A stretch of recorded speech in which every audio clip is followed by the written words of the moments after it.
Telangana శాసనమండలిలో CM Revanth Reddy మాట్లాడుతున్నారు. Live ద్వారా చూద్దాం. ఈరోజు చంద్రశేఖరరావు గారి దగ్గర ఉన్న కుర్చీ, హోదా, ముఖ్యమంత్రి పదవి ప్రజా తీర్పు ద్వారా కాంగ్రెస్ పార్టీకి నాకు అవకాశం ఇచ్చింది అధ్యక్ష. ఇక చంద్రశేఖరరావు గారి దగ్గర నేను గుంజుకోవడానికి ఏమున్నది అధ్యక్ష? నేను ఎందుకు కోరుకుంటాను అధ్యక్ష? వారు 100 సంవత్సరాలు ఆయురారోగ్యాలతో ఉండాలి, వాళ్ళు ఎప్పటికీ ప్రతిపక్ష నాయకుడిగా ఉండాలి, ఇక్కడ నేనుండి ప్రజలకు సేవలు అందించాలి, ప్రజా పరిపాలన అందించాలని మేము కోరుకుంటున్నాం అధ్యక్ష. అయితే గీతే ప్రతిపక్ష హోదా నుంచి ఒకవేళ వారు లేకపోతే ఆ కుర్చీ కోసం పోటీ పడే వాళ్ళు వాళ్ళ కుటుంబంలోనే ఉన్నారు అధ్యక్ష. 4 ఉన్నారు. వాళ్ళు ఎవరైనా అట్లా కోరుకుంటూ ఉండొచ్చు అధ్యక్ష. నేను ఎప్పుడు కోరుకోను అధ్యక్ష. నేను ఎప్పుడైనా ఎన్నికల్లో పోటీ పడి ప్రజా తీర్పు కోరి ప్రజల ఆశీర్వాదంతో బాధ్యత చేపట్టాలనుకుంటున్నా తప్ప వాళ్ళ కుటుంబ సభ్యుల్లాక ఎప్పుడు పోతాడా, ఎప్పుడు ఆ కుర్చీలో కూర్చుందామా? చంద్రశేఖరరావు గారు ముఖ్యమంత్రిగా ఉన్నప్పుడు కేటీ రామారావు గారే వారు దిగిపోతున్నారు, నేను ముఖ్యమంత్రి అవుతున్నాను, వారి అనుచరులు, వారితో సహచర మంత్రివర్గ సభ్యులు శ్రీనివాస్ యాదవ్ గారు, శ్రీనివాస్ గౌడ్ గారు, దయాకర్రావు గారు వీళ్ళందరూ ఆ రోజుల్లో మాట్లాడినారు అధ్యక్ష. ఇది వాస్తవము. ఉన్న ముఖ్యమంత్రిని, సిట్టింగ్ ముఖ్యమంత్రిని, కన్న తండ్రిని దించేసి కన్న కొడుక కుర్చీలు ఎక్కాలని ఔరంగజేబు లాగా ఆలోచన చేసింది వాళ్ళ అధ్యక్ష, నేను కాదు. నేను వారు ముఖ్యమంత్రిగా ఉన్నప్పుడు ప్రతిపక్షంలో ఎమ్మెల్యేగా, పార్లమెంట్ సభ్యుడిగా, వర్కింగ్ ప్రెసిడెంట్గా, పార్టీ అధ్యక్షుడిగా ప్రజా సమస్యల మీద కొట్లాడి ప్రజాక్షేత్రంలోకి వెళ్ళి ఎన్నికలలో ప్రజా తీర్పు కోరి ప్రజల తీర్పు మేరకు నేను ఇక్కడికి వచ్చిన అధ్యక్ష. ఈరోజు తమరి ద్వారా నేను వారికి ఒక మాట స్పష్టంగా చెప్పదలుచుకున్నా అధ్యక్ష. చంద్రశేఖరరావు గారు కూడా ఈ మాట చేరాలని నేను ఆశిస్తున్నా అధ్యక్ష. వారు ఆరోగ్యంగా ఉండాలి. ఈ మధ్యలో వాళ్ళు 71 సంవత్సరాల జన్మదినం పూర్తి చేసుకున్నారు. వారు 100 సంవత్సరాలు ఆరోగ్యంగా ఉండాలి, వారు ప్రతిపక్ష నాయకుడిగా ఉండాలి, ప్రజా సమస్యల మీద వారు సభకు వచ్చి మాట్లాడాలి, మా ప్రభుత్వంలో తీసుకుంటున్న నిర్ణయాలు, సంక్షేమం, అభివృద్ధికి సంబంధించిన సలహాలు, సూచనలు ఇవ్వాలని మేము వారిని కోరుకుంటున్నాం. వారి సభలోకి రావాలని కూడా అనుకుంటున్నాం అధ్యక్ష.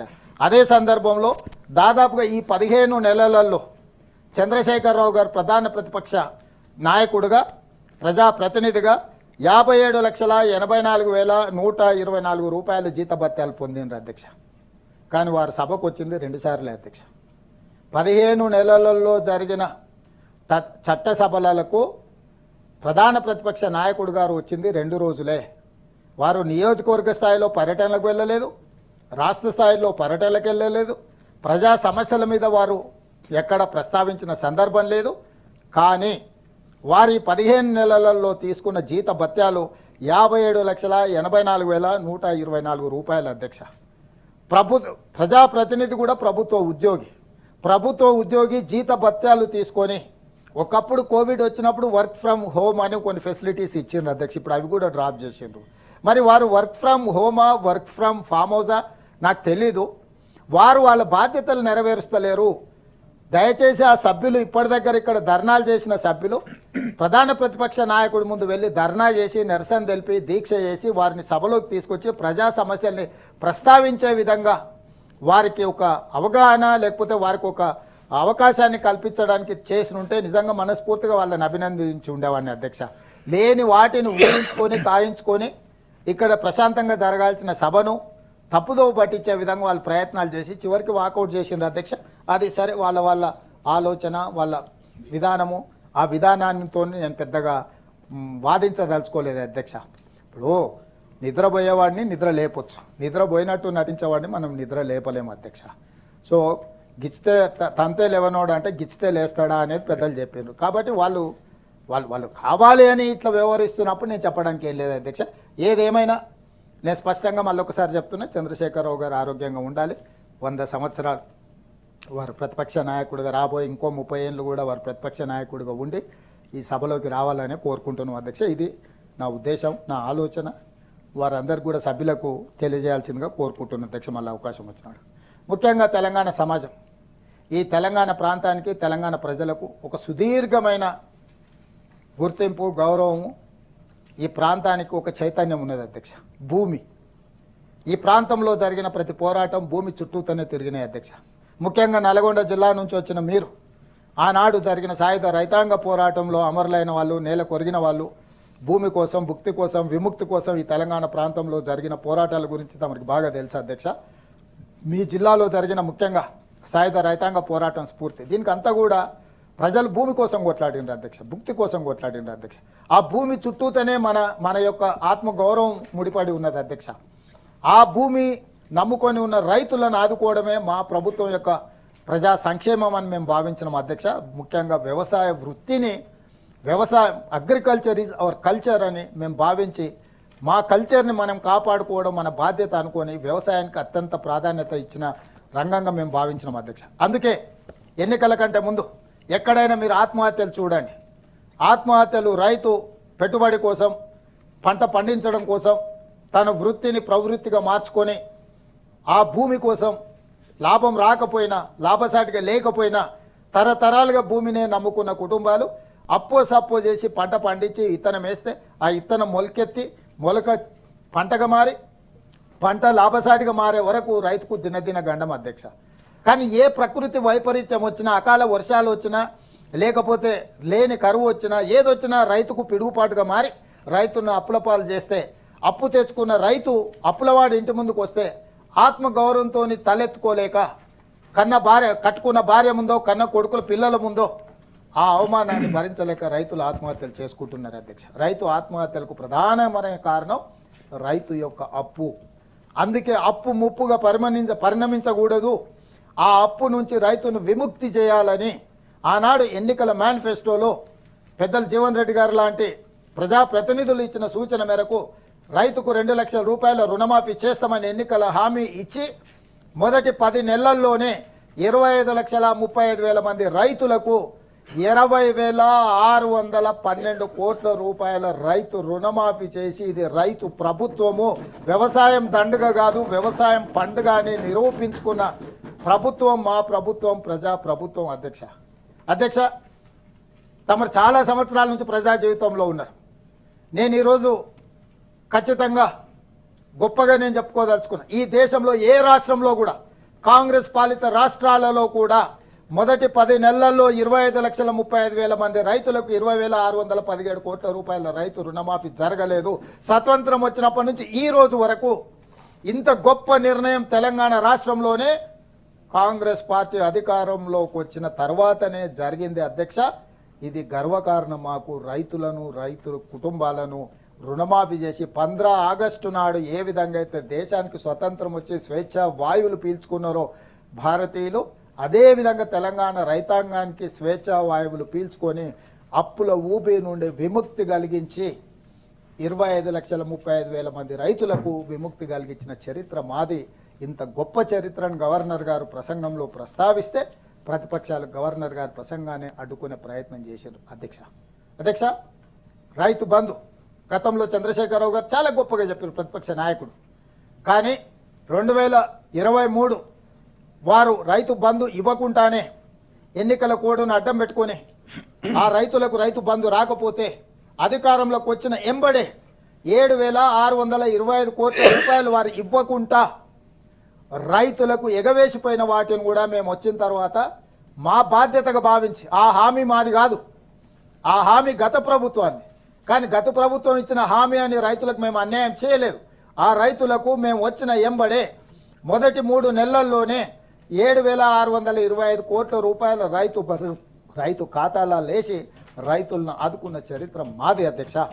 అదేవిధంగా గత ప్రభుత్వం సంవత్సరానికి 10,000 రూపాయలు ఎకరాకు రైతులకు రైతు భరోసా పథకం కింద ఇస్తే ఈ 10,000 సరిపోదు, పెట్టుబడి పెరిగింది అని చెప్పి రైతు భరోసా పథకం కింద సంవత్సరానికి 12,000 రూపాయలకు పెంచి ప్రతి విడత 6,000 లాగా ఈరోజు రైతుల ఖాతాలలో రైతు భరోసా పథకాన్ని అమలు వేస్తున్నాం అధ్యక్ష. ఇదే కాదు, నేను ఉప ముఖ్యమంత్రి గారు పాదయాత్రలు చేసినప్పుడు, జిల్లాలకు పోయినప్పుడు, జగిత్యాల అంటే రైతులు అత్యధికంగా ఉన్న ప్రాంతాలకు పోయినప్పుడు భూమి లేని రైతులు మాతో మాట్లాడిండ్రు అధ్యక్ష. భూమి ఉన్న వాళ్ళకు రైతు భరోసా ఇస్తున్నారు, కానీ ఉపాధి హామీ కూలీకి వెళ్ళే మా పరిస్థితి ఏంది? మమ్మల్ని ఆదుకోవాలి కదా, మేము కూడా మీ ప్రజలమే కదా, మేము ఎన్నుకున్న ప్రభుత్వమే కదా, మీరు మా గురించి ఆలోచన చేయండి అని అడిగినప్పుడు అందరితో ఆలోచన చేసి ఆ కుటుంబాల ఆవేదన అర్థం చేసుకోదగింది అని ఇందిరమ్మ ఆత్మీయ భరోసా పథకం కింద భూమి లేని పేదలకు కూడా ఉపాధి హామీ పథకము, కూలీలకు కూడా సంవత్సరానికి 12,000 రూపాయలు ఇచ్చే పథకాన్ని ఇందిరమ్మ ఆత్మీయ భరోసా పథకం కింద రైతు కూలీలకు కూడా ఈరోజు ఈ పథకాన్ని అమలు చేసి దేశంలోనే ఎక్కడ లేని విధంగా ఈరోజు వాళ్ళ రైతు కూలీలను కూడా మేము ఆదుకుని ముందుకు వెళ్తున్నాం అధ్యక్ష. అదేవిధంగా అధ్యక్ష, ఆనాడు మీరు చూసి కేంద్ర రాష్ట్ర ప్రభుత్వాల యొక్క సత్సంబంధాలు లేకపోవడం, అనవసరమైన రాజకీయ వివాదాలకు వెళ్ళి ఆనాటి ముఖ్యమంత్రి కేంద్రాన్ని నిందించి కేంద్రం మీద నింద మోపి FCI కొనుగోలు చేయాల్సిన వడ్లను కొనకుండా వదిలేసి కల్లాల్లో కుప్పల మీదనే ప్రాణాలు వదులుతుంటే ఆ కల్లాల్లో ఉన్న వరి కుప్పలను రాష్ట్ర కేంద్ర ప్రభుత్వాలు సేకరించకుండా వదిలేసినాయి. రాష్ట్ర కేంద్ర ప్రభుత్వాలు పోటాపోటీగా నీదంటే నీది బాధ్యత అని పక్కన పెట్టారు. ఆనాటి ముఖ్యమంత్రి మాట అన్నాడు అధ్యక్ష, సమీక్ష చేసి ప్రభుత్వం వ్యాపారం చేయదు, ప్రభుత్వానికి వడ్లు కొంటే నష్టం, మేము కొనము, ఇది వ్యాపార సంస్థ కాదు అని వారు మాట్లాడారు. ఇదే కాకుండా అధ్యక్ష, ఒరేసుకుంటే ఉరేసుకున్నట్టే అని రైతులను ఉరేసుకోమని మీరు పండించిన మేము తీసుకోము అని చెప్పి వారు నిష్కర్షంగా రైతుల ముఖాన్ని చెప్పిండ్రు అధ్యక్ష.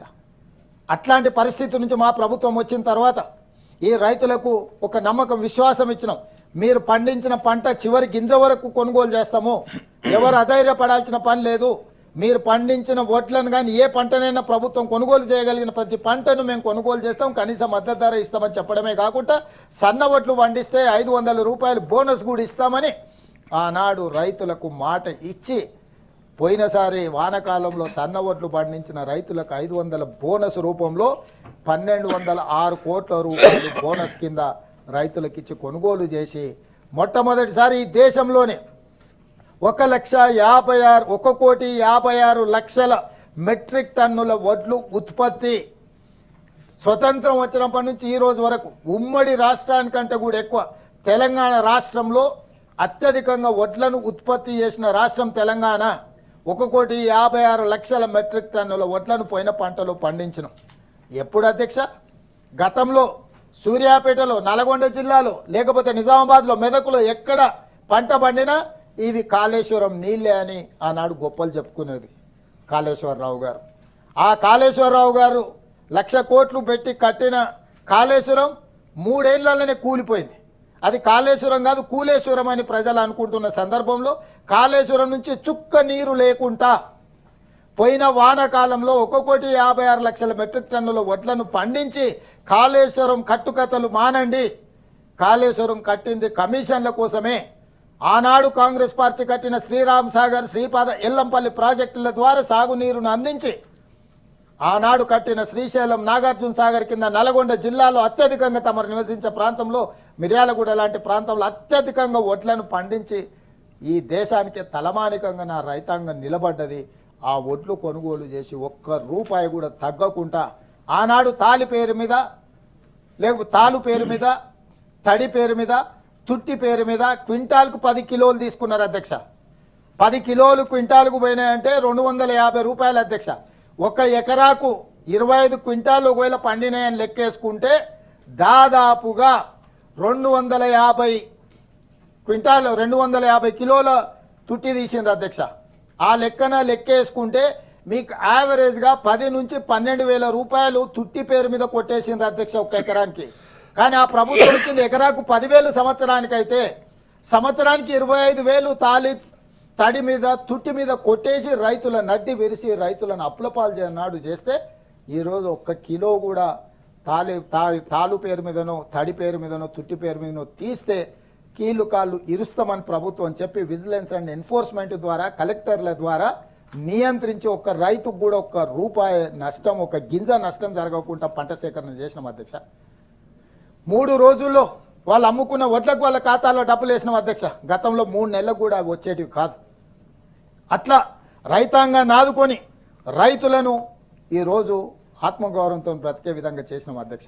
అదేవిధంగా వ్యవసాయం నిరంతరం నిత్యం ఒక సంక్షోభం కాలుతున్న రావణ కాష్టంగా ఉన్నది, దీనికి శాశ్వతమైన పరిష్కారం చూపించాలి అని ఇది పరిష్కరించడానికి వ్యవసాయ కమిషన్ అపాయింట్ చేసినాం అధ్యక్ష.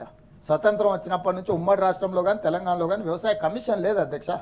రైతుల గురించి, రైతుల సమస్యలను వినడానికి, వాళ్ళ సమస్యలను పరిష్కరించడానికి, సహేతుకమైన సూచనలు చేయడానికి లేదు.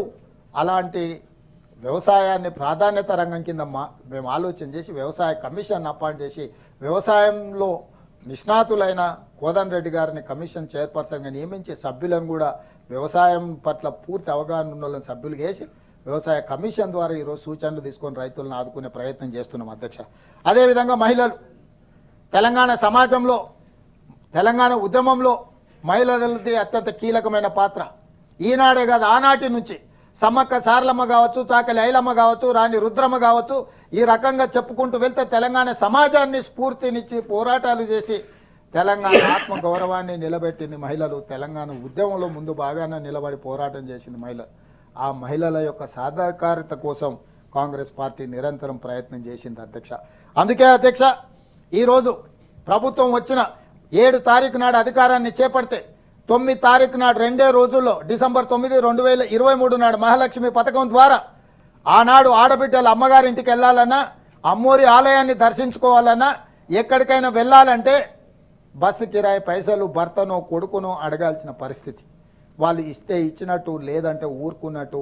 ఈ పరిస్థితిలో ఉన్న ఆడబిడ్డలకు ఆర్థిక స్వతంత్రత కల్పించాలి.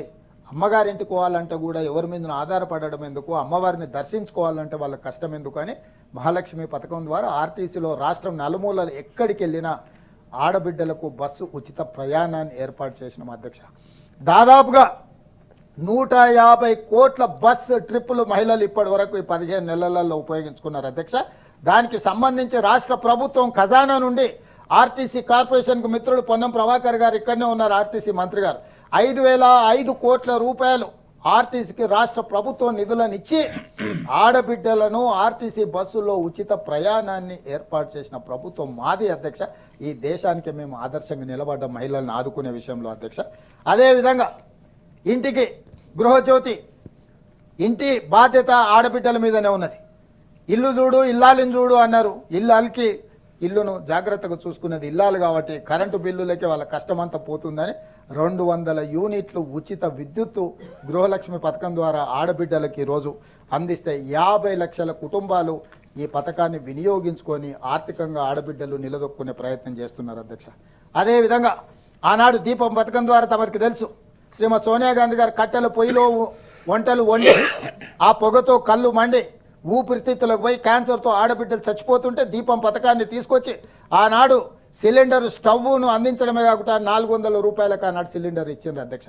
కాలక్రమేణా 400 రూపాయల సిలిండర్ 1,200 రూపాయలు అయింది అధ్యక్ష. మళ్ళీ ఆడబిడ్డల ఆర్థిక పరిస్థితి దిగజారి మళ్ళీ కట్టెల పొయ్యికి పోయే పరిస్థితి వచ్చింది. అందుకే సోనియా గాంధీ గారి ఆదేశాల మేరకు కట్టెల పొయ్యికి వెళ్ళి కష్టపడుతున్న ఆడబిడ్డలకి మళ్ళీ సిలిండర్ అందుబాటులోకి తీసుకురావాలని 500 రూపాయలకే గృహజ్యోతి పథకం కింద మనం సిలిండర్ అందించిన అధ్యక్ష. 43 లక్షల కుటుంబాలు ఈరోజు ఆ పథకాన్ని ఆడబిడ్డలు వినియోగించుకుంటున్నాయి అధ్యక్ష.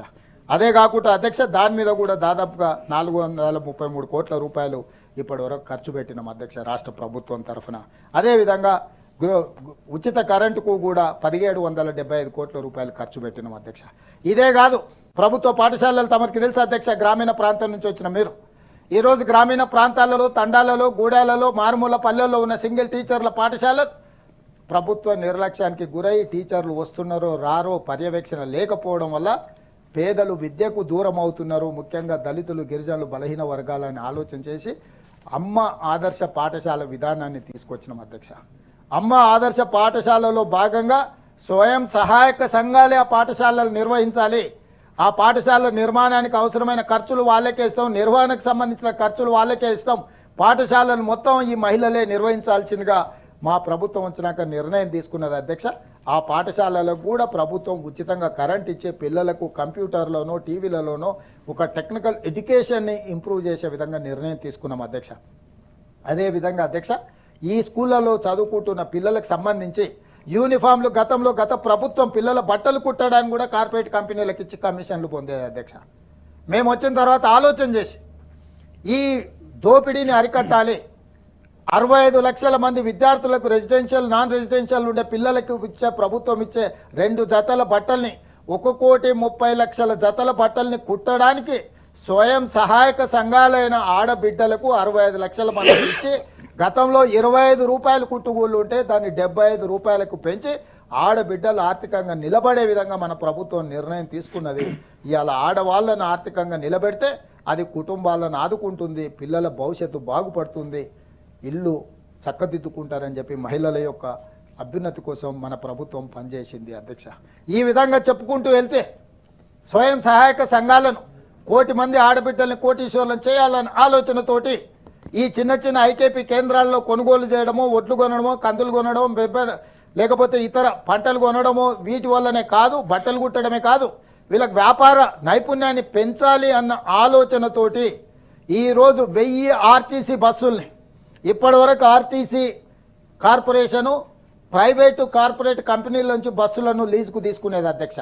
అది పెద్ద పెద్ద బడా వ్యాపారులు చేసుకునే వ్యాపారంగా ఉండే.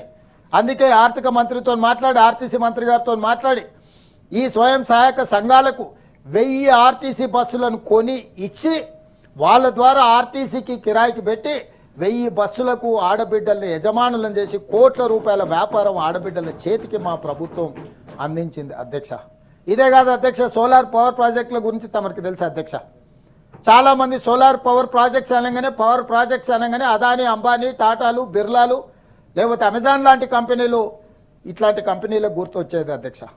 కానీ మా ప్రభుత్వం ఈ వ్యాపారం మా ఆడబిడ్డలు చేయలేరు, అదానీ అంబానీలు చేసిన వ్యాపారం మా ఆడబిడ్డలు చేయలేరు అని ఇవాళ సోలార్ పవర్ ప్రాజెక్టులు 1000 మెగావాట్ల విద్యుత్ ఒప్పందాలు ఈరోజు పవర్ కార్పొరేషన్తో చేయించి 1000 మెగావాట్లకు సంబంధించిన ఒప్పందాలు ఆడబిడ్డలకు అప్పచెప్పి ఈరోజు అదానీ అంబానీలతో ఆడబిడ్డలు పోటీ పడే విధంగా 1 కోటి మంది ఆడబిడ్డల్ని కోటీశ్వరులను చేయాలని ఈరోజు మహిళా సాధకారితను ఈరోజు మన ప్రభుత్వం ముందుకు తీసుకొని వెళ్తుంది అధ్యక్ష. ఇవన్నీ అంశాలను గవర్నర్ గారి ప్రసంగంలో మేము పొందుపరిచినాం అధ్యక్ష. గవర్నర్ గారి ప్రసంగాన్ని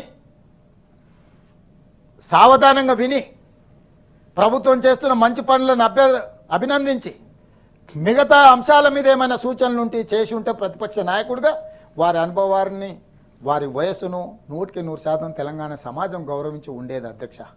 దాదాపుగా 40 సంవత్సరాల నుంచి ప్రజా జీవితంలో ఉన్న చంద్రశేఖరరావు గారు ప్రధాన ప్రతిపక్ష నాయకుడిగా బాధ్యతాయుతంగా వ్యవహరించి వారి అనుభవాన్ని రంగరించి ఈ ప్రభుత్వానికి సూచన చేస్తే ఈ ప్రభుత్వానికి భేషజాలు లేవు అధ్యక్ష, తీసుకుంటాం. ఆనాడు రాజీవ్ గాంధీ గారు ప్రధానమంత్రిగా ఉన్నప్పుడు అటల్ బిహారీ వాజ్పేయి గారు లాంటి ఉద్దండుల యొక్క సూచనలు తీసుకొని ప్రభుత్వాలను నడిపిన చరిత్ర మీకు తెలుసు కదా అధ్యక్ష. మాకెందుకు అభ్యంతరం ఉంటుంది అధ్యక్ష? ప్రధాన ప్రతిపక్ష నాయకుడు ఒకవేళ మాకు సూచనలు చేసి వారి అనుభవంతో మాకు సలహాలు ఇస్తే సరిదిద్దుకోవడానికి మాకేం అభ్యంతరం ఉంటుంది అధ్యక్ష? మహిళా సాధికారిత కోసం చెప్పాల్సి ఉండే. కాకపోతే మొదటి 5 సంవత్సరాలలో ఒక మహిళకు కూడా మంత్రి పదవిని ఇయ్యని ప్రధాన ప్రతిపక్ష నాయకుడు నుంచి ఇంతింత ఆశించడం, ఆలోచన చేయడం అనేది ఇది ఏ రకంగా అర్థం చేసుకోవాలనో మీరు ఆలోచన చేయండి అధ్యక్ష. అదేవిధంగా తెలంగాణ ఉద్యమంలో ముందు బాగానే ఉన్నది యువత. నిరుద్యోగ సమస్య, విద్యార్థులు లక్షలాది మంది వీధుల్లోకి వచ్చి ఉస్మానియా, కాకతీయ, పాలమూరు, అదేవిధంగా మహాత్మా గాంధీ, శాతవాహన యూనివర్సిటీలలో ఉన్న విద్యార్థులు వీధుల్లోకి వచ్చి నెలల తరబడి ఉద్యమం చేసి తెలంగాణ రాష్ట్రాన్ని సాధించారు. ఆ యువత ఈరోజు ప్రతి సంవత్సరం నేను ఒక ఉదాహరణ చెప్పదలుచుకున్న అధ్యక్ష, 1,10,000 మంది ఇంజనీరింగ్ గ్రాడ్యుయేట్స్ తెలంగాణలో బయటకు వస్తున్నారు. ఆనాడు డాక్టర్ వైఎస్ రాజశేఖర రెడ్డి గారు మీరందరూ కలిసి తీసుకున్న నిర్ణయం ఫీజు రియంబర్స్మెంట్. ఆ ఫీజు రియంబర్స్మెంట్ ద్వారా ఎస్సీ, ఎస్టీ, బీసీ, మైనారిటీల పిల్లలు చదువుకొని చాలామంది పేదలందరూ కూడా బయటకు వస్తున్నారు. 1,10,000 మంది ప్రతి సంవత్సరం తెలంగాణ రాష్ట్రం నుంచి ఇంజనీరింగ్ గ్రాడ్యుయేట్స్ బయటకు వస్తున్నారు అధ్యక్ష. మార్కెట్లో కూడా చాలా ఎంప్లాయ్మెంట్ రిక్వైర్మెంట్ ఉంది అధ్యక్ష, ఉద్యోగ అవకాశాలు ఉన్నాయి. కానీ డిమాండ్ సప్లైలో వ్యత్యాసం ఉంది అధ్యక్ష. వాళ్ళు ఆశించిన మేరకు వీళ్ళల్లో నైపుణ్యం లేకపోవడం వల్ల వీళ్ళు నిరుద్యోగులుగా మిగిలిపోతున్నారు. అక్కడ ఉద్యోగ ఖాళీలు అట్లాగే ఉండిపోతున్నాయి అధ్యక్ష. అందుకే ఆలోచన చేసిన మేము బాధ్యత తీసుకున్న తర్వాత ఐటీ అండ్ ఇండస్ట్రీస్ మినిస్టర్తో పాటు మిగతా కార్పొరేట్ కంపెనీలకు సంబంధించిన వ్యక్తులను పిలిచి వాళ్ళందరితో చర్చించడం ఏంది, వాళ్ళ సమస్య ఏంది, ఆ సమస్యకు పరిష్కారం ఏంది. అప్పుడు ఒక ఆలోచనకు వచ్చి యంగ్ ఇండియా స్కిల్స్ యూనివర్సిటీని ఈ గ్రాడ్యుయేట్స్ను కానీ ఇంజనీరింగ్ గ్రాడ్యుయేట్స్ను కానీ సాంకేతిక నైపుణ్యాన్ని పెంపొందించి సాంకేతిక నైపుణ్యంలో వారికి శిక్షణ ఇవ్వాలి అని ఒక ఆలోచన చేసి ప్రభుత్వమే వాటిని నిర్వహిస్తే ఎనీ అదర్ యూనివర్సిటీ లాగా మళ్ళీ దాని ప్రాధాన్యత తగ్గుతుందేమని దిగ్గజాలైన కార్పొరేట్ కంపెనీలకు సంబంధించిన చైర్మన్లను పిలిచి కూర్చోబెట్టి వాళ్ళని ఒప్పించి యంగ్ ఇండియా స్కిల్స్ యూనివర్సిటీ చైర్పర్సన్గా Mahindra and Mahindra group chairperson Anand Mahindra ఈ దేశంలోనే ఈ ప్రపంచంలోనే ఒక వ్యాపార దిగ్గజంగా గుర్తింపు పొందిన ఆనంద్ మహేంద్రను యంగ్ ఇండియా స్కిల్స్ యూనివర్సిటీ చైర్పర్సన్గా ఒప్పించి